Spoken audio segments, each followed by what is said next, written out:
Firdaus. Kali ini kita akan belajar mengenai klasifikasi makhluk hidup. Klasifikasi makhluk hidup.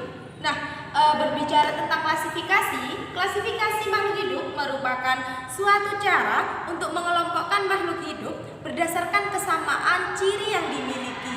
Nah, klasifikasi juga memiliki tujuan. Yang pertama adalah mengelompokkan makhluk hidup, kemudian mendeskripsikan ciri makhluk hidup, mengetahui hubungan kekerabatan, dan juga memberi nama pada makhluk hidup. Selanjutnya adalah dasar klasifikasi. Nah, klasifikasi didasarkan pada persamaan dan perbedaan yang dimiliki. Kemudian berdasarkan ciri bentuk tubuh atau morfologi, ciri organ dalam tubuh atau anatomi, dan juga berdasarkan manfaat, ukuran, tempat hidup, dan juga cara hidup. Tokoh yang menemukan klasifikasi yakni Carolus Linnaeus. Nah, ilmu yang mempelajari tentang klasifikasi disebut dengan taksonomi. Tingkatan taksonomi disebut juga dengan takson. Nah, urutan takson atau tingkatan klasifikasi makhluk hidup dibagi menjadi dua, yakni pada hewan dan juga pada tumbuhan. Yang pertama, pada hewan dimulai dari kingdom, kemudian filum, kelas, ordo, famili, genus, dan spesies. Sedangkan pada tumbuhan yakni kingdom, divisi, kelas, ordo, famili, genus, dan spesies. Nah, pada tumbuhan dan juga hewan yang menjadi perbedaan adalah pada kelas kedua, di mana pada hewan yakni menggunakan filum dan juga pada tumbuhan menggunakan divisi.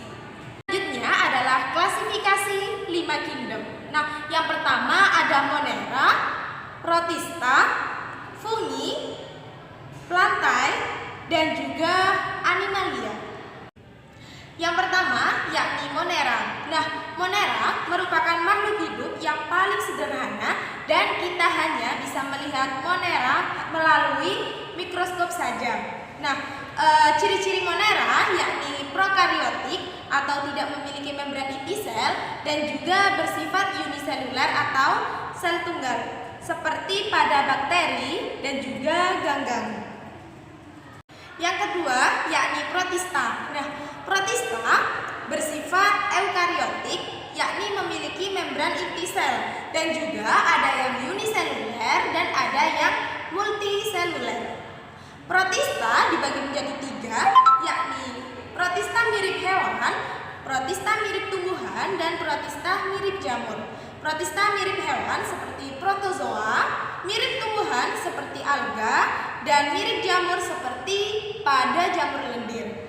Yang ketiga ada fungi. Nah, fungi atau yang bisa kita sebut dengan jamur memiliki ciri-ciri yang pertama yakni eukariotik, kemudian ada yang bersifat uniseluler dan ada yang multiseluler, kemudian tubuhnya terdiri dari hifa atau benang dan juga bersifat heterotrof.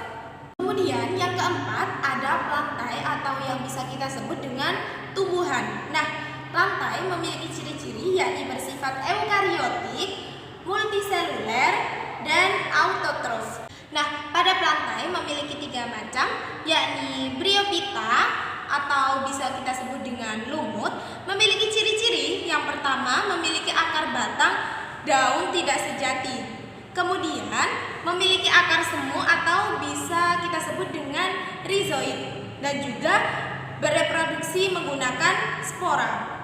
Kemudian pada tumbuhan paku atau Pteridophyta memiliki ciri-ciri Carmophyta, yakni memiliki akar, batang, dan juga daun sejati. Kemudian memiliki akar serabut, bereproduksi menggunakan spora, dan juga daun muda menggulung.